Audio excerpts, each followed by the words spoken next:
So let's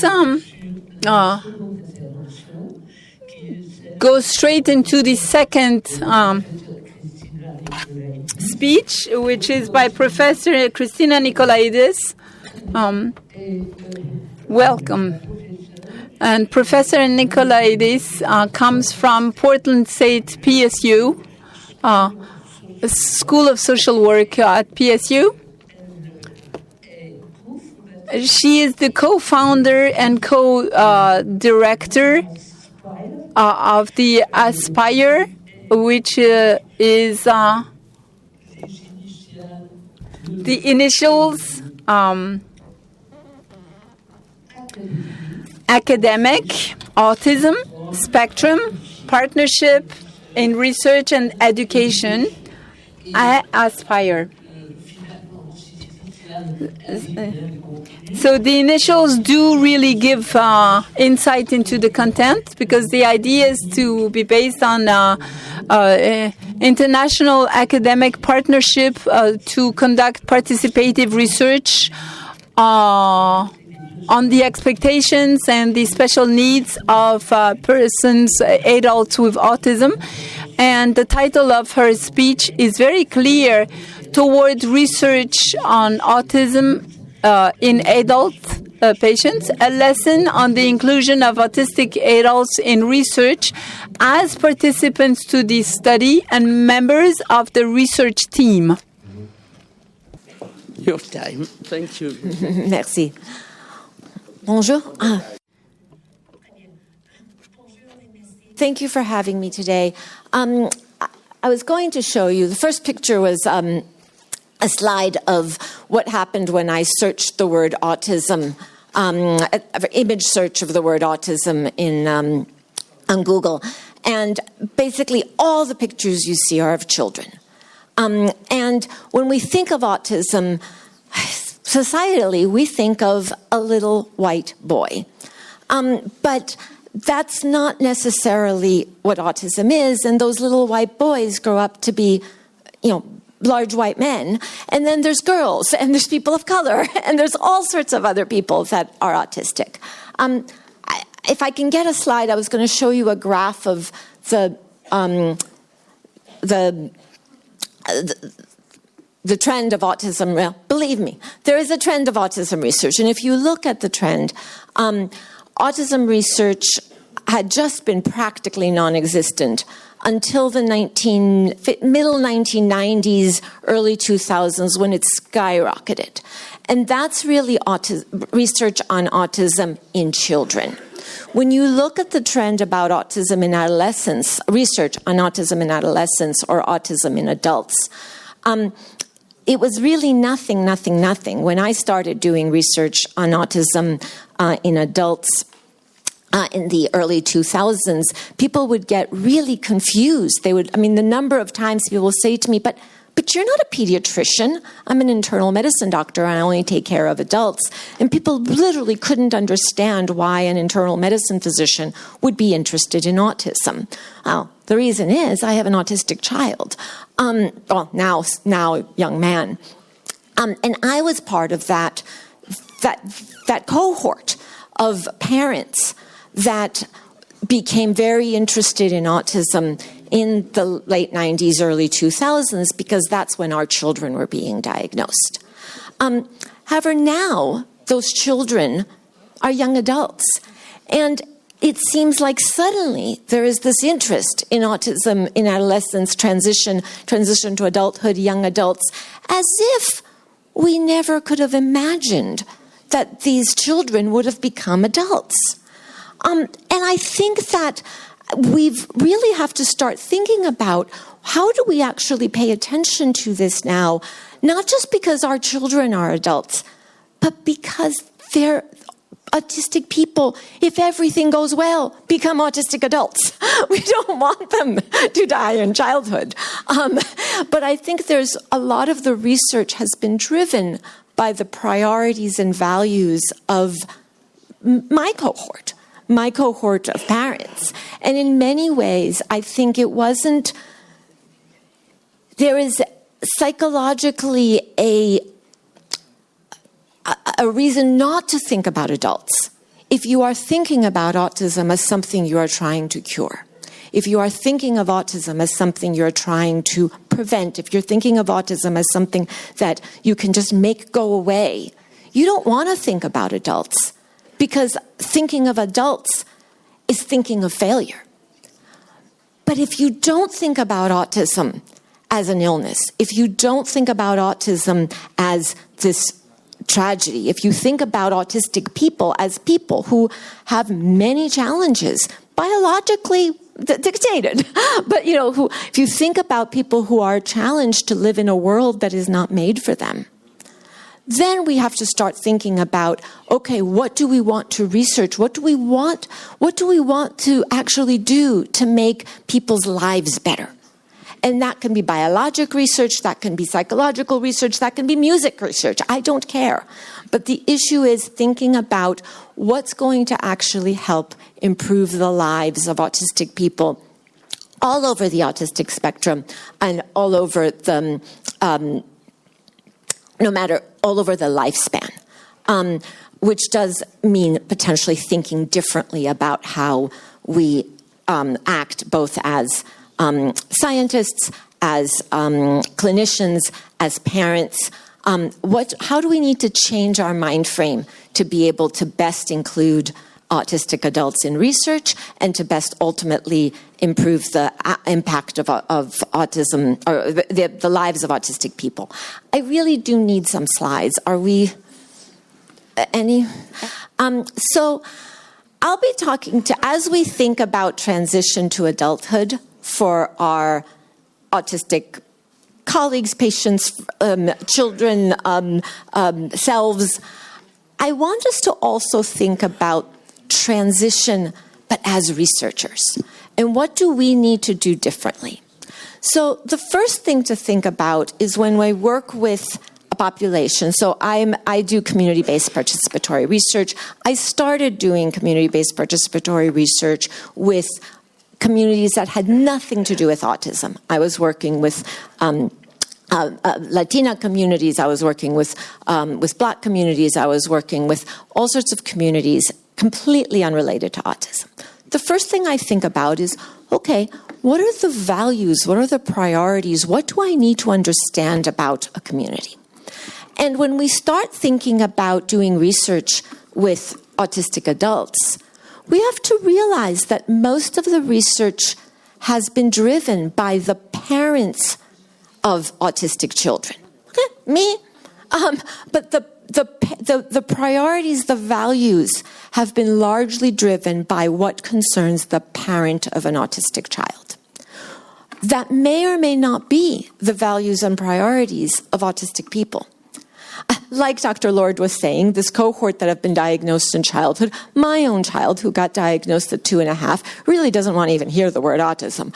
So it's not necessarily that we can tell everybody, but I can tell you, having worked with a lot of autistic adults over the last 20 years, that their priorities often are a little different than necessarily what parents are. We're talking about really moving from okay, we're getting there, yes. Autistic adults ask us, and this is not monolithic, but overall, autistic adults ask us to try to see what happens when instead of thinking of autism as an illness, we think of it as an identity, a part of who we are, just like gender and race and ethnicity and sexual orientation and all sorts of things, handedness, are a part of who we are. We go from the medical model of disability to the social model of disability. We talk about going from being very deficit-focused to being strength-based. That doesn't mean not recognizing challenges, but thinking about strengths. We go from a linear conception of ability to a really appreciation of the complexity that is involved. And we go from targeting just the individual to thinking also paying attention to the context and the environment. A moment a little bit about going from the medical model of disability to the social model of disability. And this is something that was hard for me as a medical doctor. But it doesn't actually mean really changing anything I know about practicing medicine. when we talk about, there's this kind of made-up debate that's really silly about whether autism is a difference or a disability. No autistic adults that I know are worried about it being a difference versus a disability. It's a disability. Absolutely, it's a disability. But disability is socially constructed. When we go from a medical model of disability, we're talking about the impairment that lies in a person. True. There might be genetic abnormalities. But the focus then becomes on disorders, on pathology, on deficits. When we move to a social model of disability, that does not negate any of the challenges of having a disability, and it does not negate anything we know about biology. But it makes us think about how we function. Our abilities are a function of the person within the environment. It's a silly example, but I actually really liked it when I heard it, decades ago.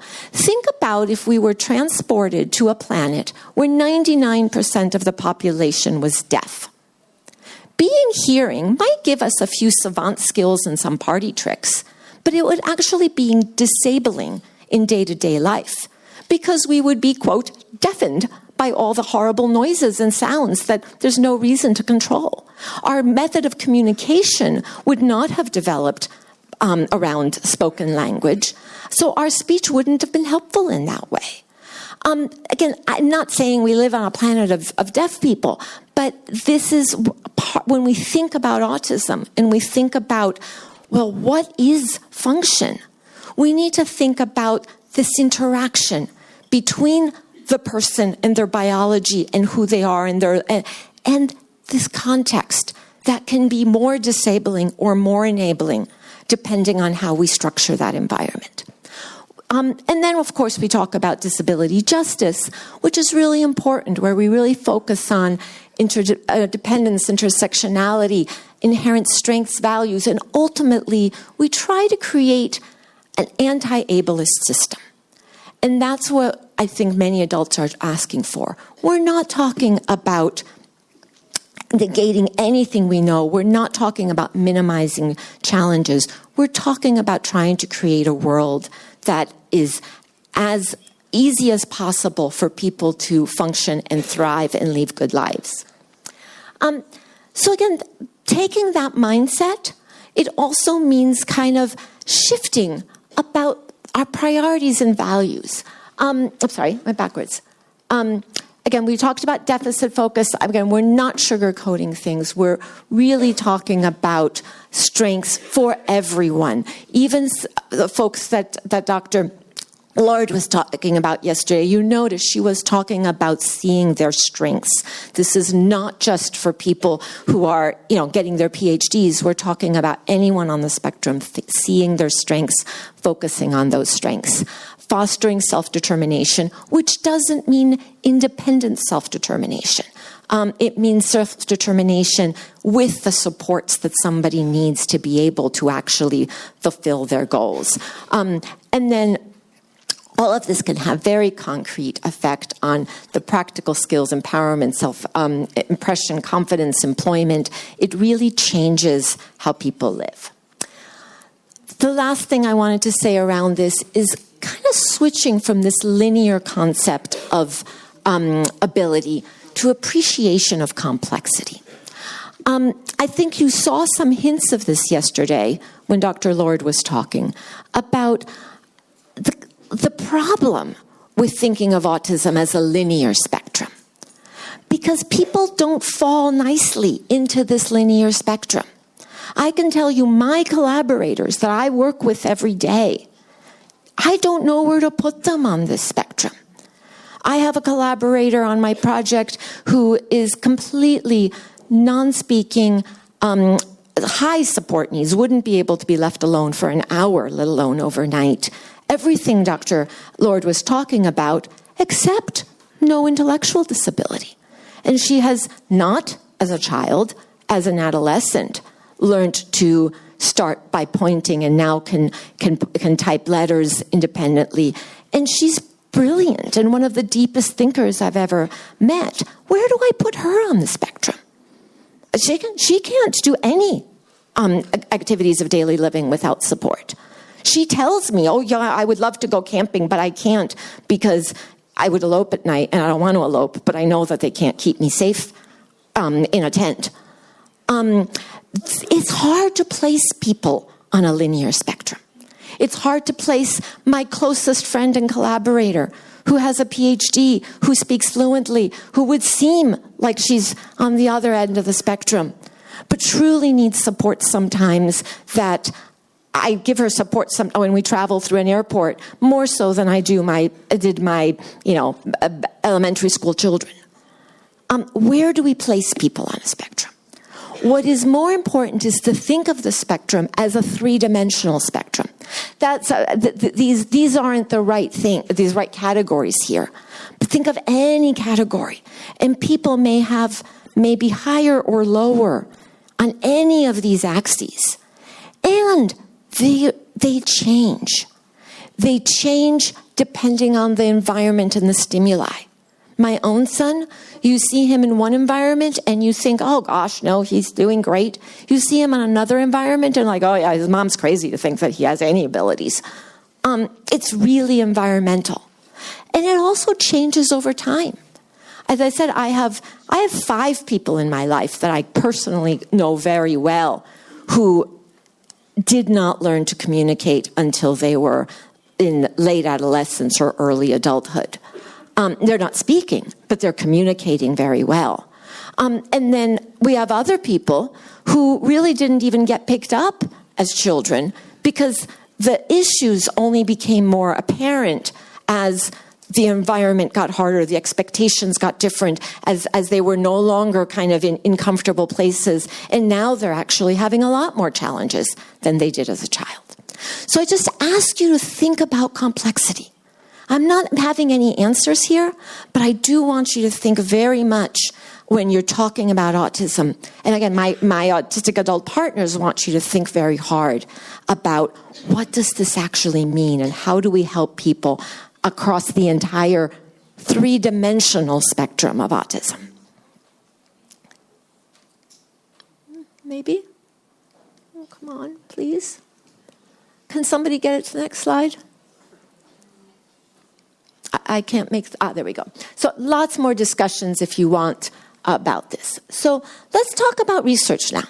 And part of this is transitioning our research goals, going from understanding the deficits to understanding the interaction between the person and the environment, going from reducing symptoms to increasing well-being and functioning, going from how do we fix the person to how can we remove systemic barriers, going from prevention and cure to quality of life. Now, this doesn't mean one type of research. I happen to do services research, but this is just some of the list of topics that I'm the editor-in-chief of a journal called Autism in Adulthood that is very much centered over the priorities of what's important to autistic adults. And you see here, we have biological issues. It can be across the map, but thinking about those kind of basic principles about what's going to ultimately improve the lives of autistic adults. Oh, come on. Okay. No. There we go. So now let's talk about a transition in methods and approaches. We're talking about changing from research on autistic people to research with autistic people. We're talking about going from inaccessible consent procedures to a balance between protection, accessibility, and autonomy. A complicated balance between those things. We're talking about going from data exclusively from proxy reports to getting as much as possible from direct report. Not always possible, but possible in many more cases than we think it is. Going from this kind of narrow set of rules that have been developed by one particular discipline to thinking about rigor as defined by the question and the paradigm and the methodology. And going from dissemination, really thinking about kind of how does this affect researchers, professionals, and parents, to also thinking about findings for autistic people. So I do participatory research. I do a type of participatory research called community-based participatory research, but participatory approaches have existed for at least since the mid-20th century. We're talking about almost 100 years. Their response to the problem of traditional research. And there's many, many different flavors and an alphabet soup of it. I'm not going to get into the differences today. But ultimately, the aim is to increase the rigor and impact of research. We do that by trying to make sure that that we're increasing the importance of the project. We're thinking about how we're designing it. We're thinking about the patient-centeredness of outcomes, the effectiveness of recruitment, and so forth. All of these things ultimately help us have a greater impact. And for those of us that are researchers, we spend a lot of our time and energy on this. We don't do this because we want some papers in our portfolio. We do this because we want to make the world a better place.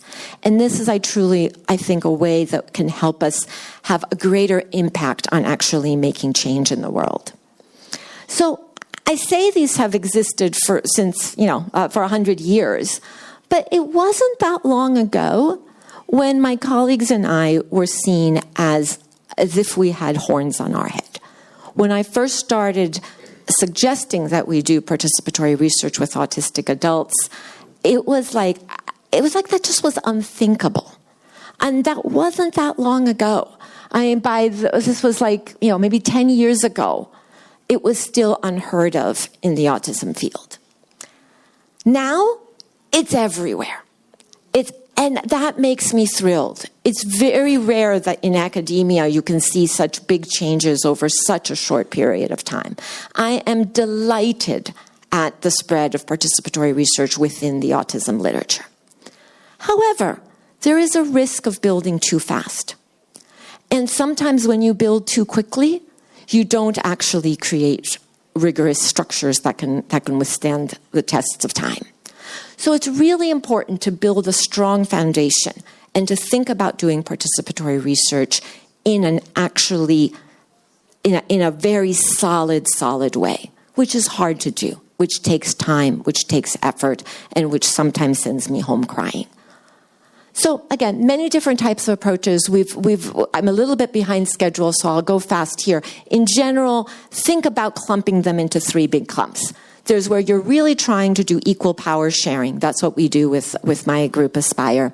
There's authentic inclusion, which is often seen in a lot of the co-production models. And then there's kind of more consultation, advisory panels, Delphi panels, things like that. They're all good. They're all important. They all have a place. I do want to make a caution with the consultative models that they are useful sometimes, but use them with great caution. Make sure not to tokenize people, and you still need to do all the work, the hard work of actually trying to provide adequate training, support, accommodations. You still need to build that collaboration and trust. And where I see it go wrong is when people hear a recommendation, it doesn't make sense because it's not right, and they just ignore it without actually understanding where that recommendation comes from and why, in fact, it's important, even if it cannot be implemented in exactly the way an advisor may have thrown it out. So this is our model of community-based participatory research. We think about the community keeping the research respectful, accessible, and socially relevant. And we think of the academics as keeping the research scientifically sound and academically relevant. Now, an individual person may flip, like I sometimes speak in my role as a parent, now I'm part of the community. But the point is that we work as equal partners. The point is we learn from each other. The point is we respect each other's expertise. The expertise that comes from lived experience, the expertise that comes from having done a whole bunch of classes. This is my group. This is it's Aspire, the Academic Autism Spectrum Partnership in Research and Education. My wonderful friend and collaborator, Dora Raymaker, and I started it back in 2006 when she was my lead community partner. She now has gotten her PhD and leads her own NIH-funded trials and has crossed over to the dark side. But We are a group of autistic and non-autistic academic scientists, but most importantly, we're a group of community partners. These are autistic adults and other stakeholders with great diversity and lived experience. We have people who are speaking and non-speaking. We have people who live independently, who live in group homes, who have 24-hour support. We have people who are executives at Netflix, and we have people who will never probably be employed. We have parents, and we have parents of autistic people who would not be able to take part in our group, no matter any accommodations and supports that we could possibly provide. So again, lots of projects we're working on, lots of concrete information on our website about the tools we're using. How much time do I have? Okay. So talking about the research team, who are community partners? What's that? Okay, so talking about community partners. When we think about our community partners, it is important to have autistic people, family members, disability service professionals, clinicians. They're all important. They're all part of our team. They all bring really, really critical insights. I could not do the project without having all of these types of partners. However, don't assume that non-autistic family members alone can speak for autistic loved ones. Nobody can potentially speak for their autistic loved one. There's no way. But it's that combination that ultimately makes it work. It's building that trust so that you can get perspectives from a lot of different people. Because sometimes the stakeholders and the users may have a very different perspective. Again, value the diversity of lived experience. Make a conscious effort to center the voices of autistic people. Because if you don't make a conscious effort, well, it's a lot easier for the rest of us to roll them over. And I am a talker. It is very important for me personally to constantly remember to shut up and listen. So I'll also make a point about autistic scientists. It's extremely important to increase diversity, including neurodiversity in academia. And I have personally supported dozens of what I consider insider researchers, people who, Black researchers who study racial disparities, Latina researchers who study immigrant issues, autistic researchers who study autism. Very, very important, very critical. However, just including an insider researcher does not make it participatory. And participatory research cannot replace the need for autistic researchers. Two totally different things. Autistic scientists cannot represent the full range of lived experience because their lived experiences of somebody who is able to become an autistic scientist. And that is not necessarily true for every single person. We need to pay attention also to inherent power imbalances. What I often see now, I have literally hundreds of autistic junior researchers, PhD students, etc., reach out to me on a daily basis. And many of them are being considered, oh, we're being participatory. I've got an autistic PhD student on my team. But there's such power between a student and an advisor, such power between a junior researcher and a senior researcher that we really have to be careful about just thinking that, oh, I've got somebody autistic on my team, it's all fine, if we actually have power over them. So which community partners? We need to include community partners that fit the project needs. People will always say, oh, I took a random sample.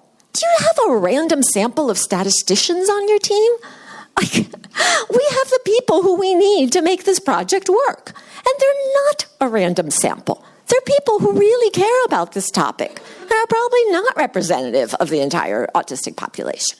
We do, however, need to, again, have a diversity of experience, and then we have to match it to the commitment to the particular needs of the project. My project about pregnancy has a different team than my project about employment that has a different team than my project about suicidality, because they're different people that need to bring their lived experience to those things. And then we also need to have a mix of community leaders and people without significant community leadership roles. The community leaders are really important because they tie us to the community. They're the ones that really make sure that we're actually paying attention to what's happening in the bigger picture. But they too might have a different experience than somebody who's not in a leadership position. And it's that combination that's really important. Infrastructure is really important. I say in CBPR that we all act as equal partners. But that doesn't mean we all do the same things or we have no leadership structures. We still need to think about the academic team collectively and the community team collectively sharing power. But I can't have every single person on the team do every single thing. So I try to have the leaders and the staff do a lot of things. So I want to make sure that my leadership includes community partners that can then help me make sure that the full team is going well. There's no one right answer to any of this. What works for one team is going to be different than what works for another. The important thing isn't some prescription of how you do it. The important thing is thinking about what's going to actually create that power sharing, what's going to actually make it possible to be accessible to everybody on the team. So some leadership structures. You can have just only the academic PI. I don't recommend that, but that's what I see most commonly. You can have an insider PI. So, for example, my great colleague Dora Raymaker, but Dora herself doesn't want to be the only PI. Dora herself has a community project lead. We often have academic and community co-PIs. We have community project leads. We have steering committees, all sorts of different possibilities. And then think about how you structure the rest of the team. Think about how you're going to make it possible for people to communicate, for people to be able to share ideas in ways that are actually comfortable and efficient, because we ultimately have to get our work done. So what makes a good collaborator? Well, trust is needed, and trust is needed in both directions. The academic partners need to genuinely committed to power sharing. People say they are, but this is hard. It is very hard to give up power. And it is very hard to find academic partners who truly actually can do this work. Similarly, the community partners need to prioritize the project goals. There's no better way to say it, but honestly, I just avoid people who are really into drama, because that's not what's going to make a project work. I might learn a lot from them on TikTok, but that may or may not be the person that I want on my team.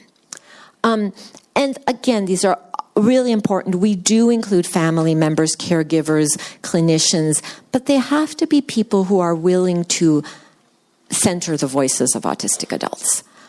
We don't want people who are there to basically make sure that everybody knows that autistic adults don't speak for their child, because that's not going to be productive any more than it's going to be to include somebody who's not going to listen to anyone other than themselves. It is hard to find a good team, but it is so critically important, and it is so wonderful when it works. I have been blessed with, just 20 years of amazing, amazing teams. And I love everybody who's ever worked on our projects. They're wonderful, wonderful people.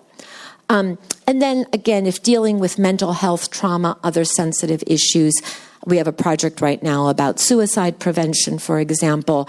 It's really important that partners are in a place where they can engage in discussions without getting triggered and without getting hurt. Because that can be dangerous. And we don't want our team meetings to become support groups, because that's not the right place for it. It's not the safe place for it. So people always ask me, well, how do you put together a team? Well, I say start with the project leaders first. Find people that can actually really, can work with you one-on-one, that can help you shape this from the start. Often work with organizations. I prefer autistic-led organizations, but if you don't have autistic-led organizations, there's plenty of other organizations that can connect you. and then prepare accessible, high-level written materials about the project. The first time we ever did I was doing CBPR for like a decade before I did autism. The first time we were doing a project about autism, Dora told me, we need a website. We need to have all this written materials. And I was like, no, we're going to all co-create this. I don't want to have anything written because it looks like we've already decided it. No, you need written materials. And you need something that's going to be very clear and clearly written, and what the roles are, what the objectives are, what the responsibilities are, because with this particular population, that structure and that specificity is absolutely critical. And I changed many things that I was doing, conducting CBPR with other populations, as I've done CBPR with autistic people. So how do we work together, equitably and effectively? So really have to focus on building and maintaining trust. It's not a one-time activity. Really recognize and respect community culture and values as well as scientific rigor. Those can coexist, and the community partners I work with want to have scientifically rigorous studies because they want them to actually make a difference in the world, and they know that's going to come through science. But it means my also respecting their culture. Actively listen, demonstrate that you value their lived and professional experience. Follow through and implement the group decisions, regularly report on progress, celebrate successes, and importantly, regularly evaluate the collaboration and make changes. I've been doing this now for decades. We do a little keep change exercise at the end of every meeting, and we do a bigger evaluation at the end of every big milestone. There has never been a big evaluation that has come through without something we need to change. You'd think I'd get it by now. But there's always something I can do better. There's always something that we change to make things better. And those changes really make a difference.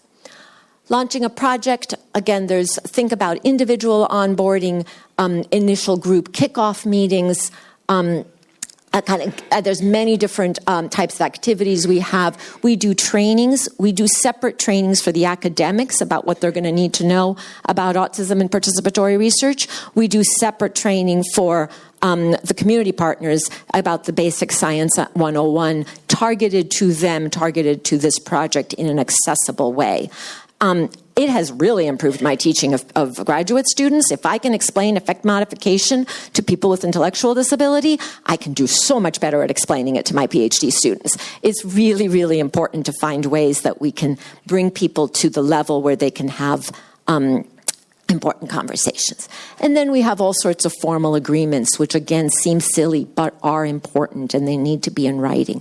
We have examples of all of these things on our website. There is a ton of materials. There's extra videos to try to get you to how to use materials like this in your own context. They'll always be different.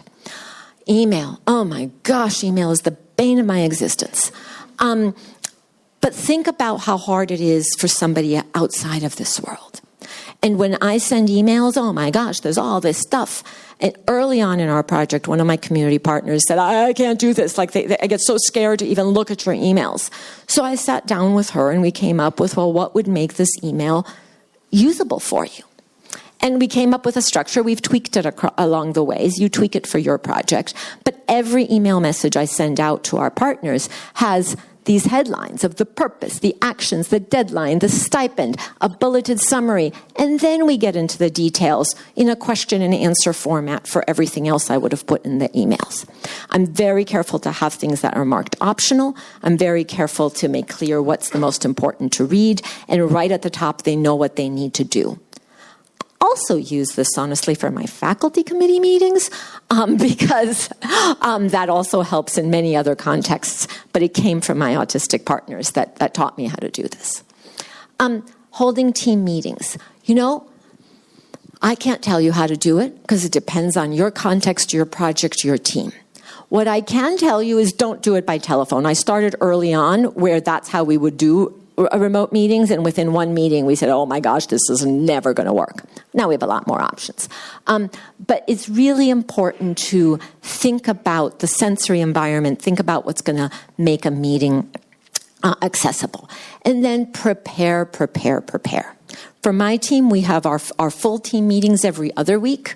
And then the alternate weeks, I have what we call our Survey Geek meeting, which is the scientists and the community partners who happen to be able to understand scientific terms are welcome to come. But we do this not because I want some like secret time with the scientists, but I want to hammer out all these things that we're just going to be arguing amongst ourselves in jargon so that we can really center the autistic voices and the community partner voices in our full team meetings. We do materials we send in advance. Again, not an easy thing for me because I hate doing things in advance, but we send all of our materials a week in advance. And I'm not talking about just sending an agenda. I'm talking about very, very detailed materials because that preparation time is key for people. It's key for anybody, but it's especially key for autistic people. And we do it in multiple formats. I used to work, so when we started Aspire, we did have more of our people had good, high educational attainment, didn't have intellectual disability, and they wanted they wanted practically a script of everything I was going to say in the meeting. As we added more people with intellectual disability to our projects, they told me in our evaluations that was not working for them. So what we now do is we actually take our prep materials and we create them in 3 formats. I write the full detailed version, and then we have an easy read version that's primarily for my partners with intellectual disability. And then we have a compact version, which is primarily for my academic partners who are too busy to read the whole thing, or others who are very, very busy.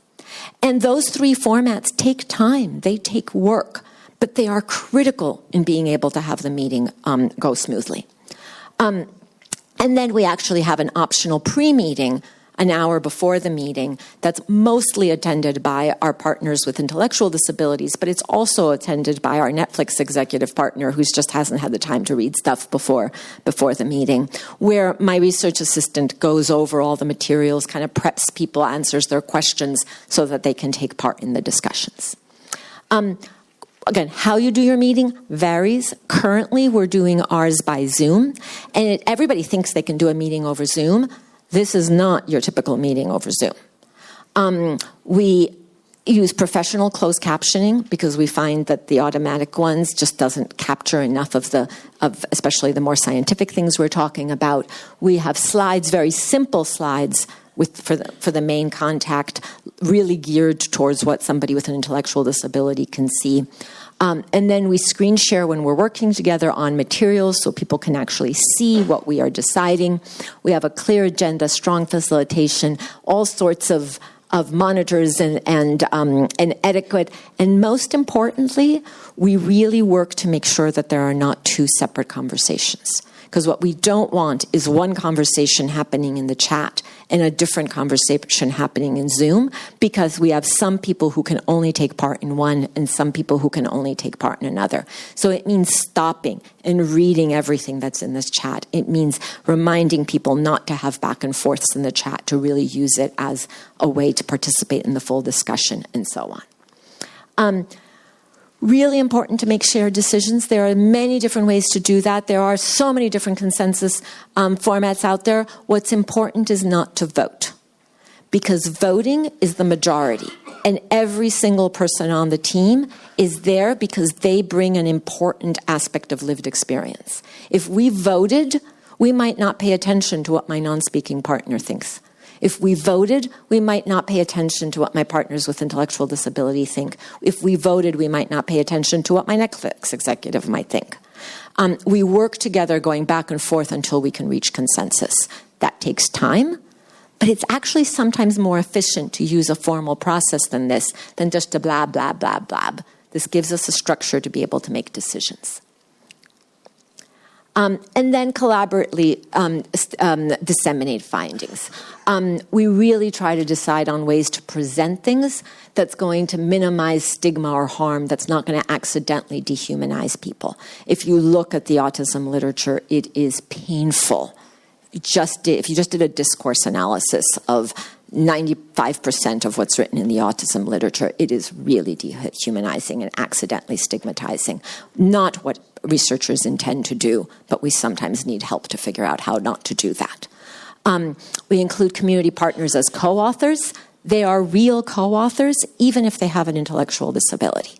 We do that by involving them in creating the research, important part of it, and then we actually create translation tables where we have the article the way it is in the journal, and then a lay translation of what the main points are, and we talk through them, and they sometimes make great recommendations, even not being able to do this. I used to do this with my Spanish-speaking partners who didn't have a high school education, didn't know how to read English, and they'd be co-authors on English scientific journal papers, with truly having been real co-authors because we included them in the important parts of co-authorship. And then finding a way to create lay language briefs and finding ways to encourage community members to find creative venues for dissemination that we support them in.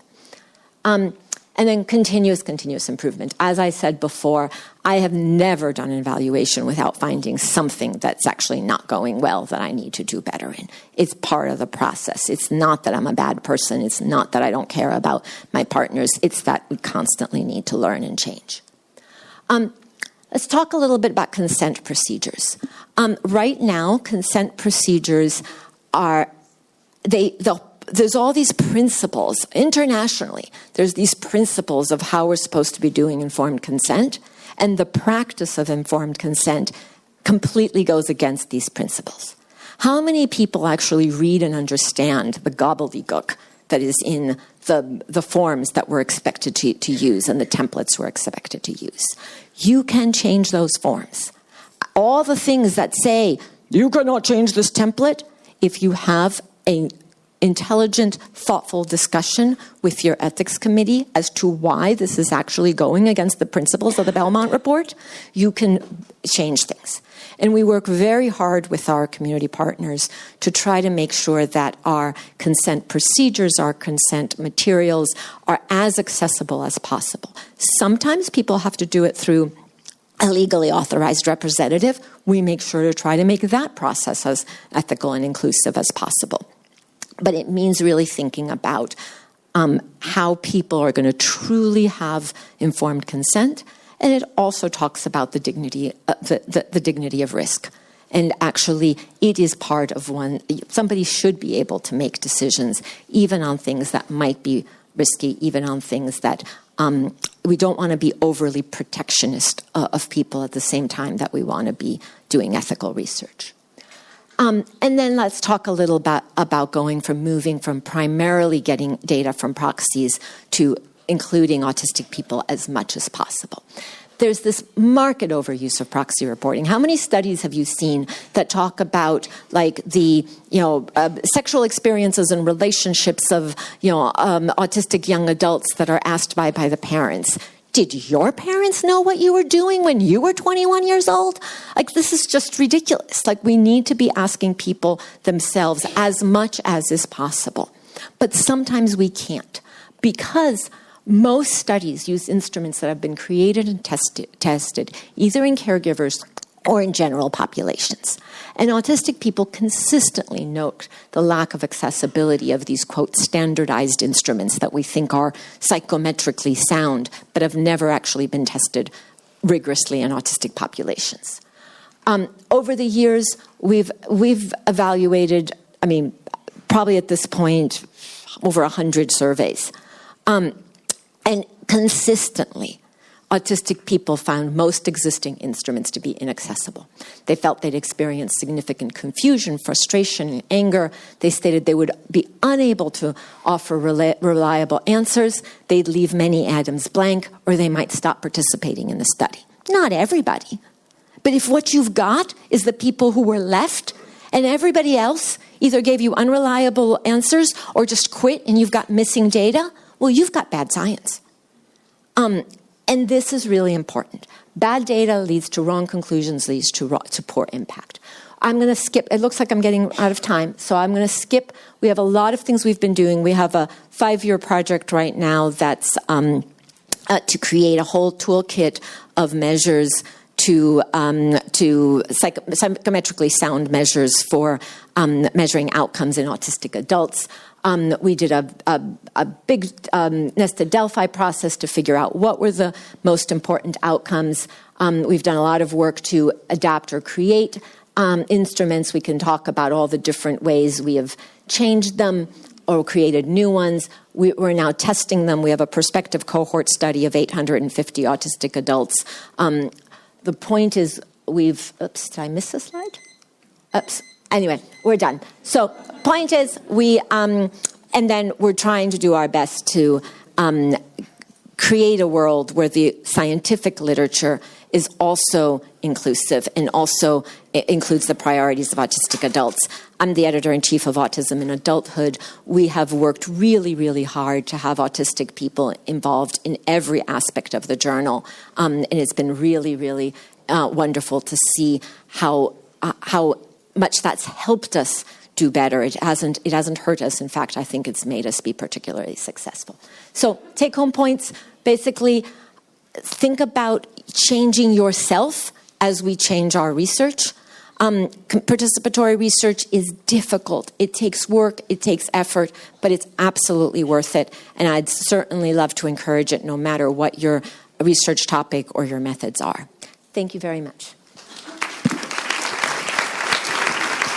Thank you, Professor Nicolaidis, for your important talk. You not only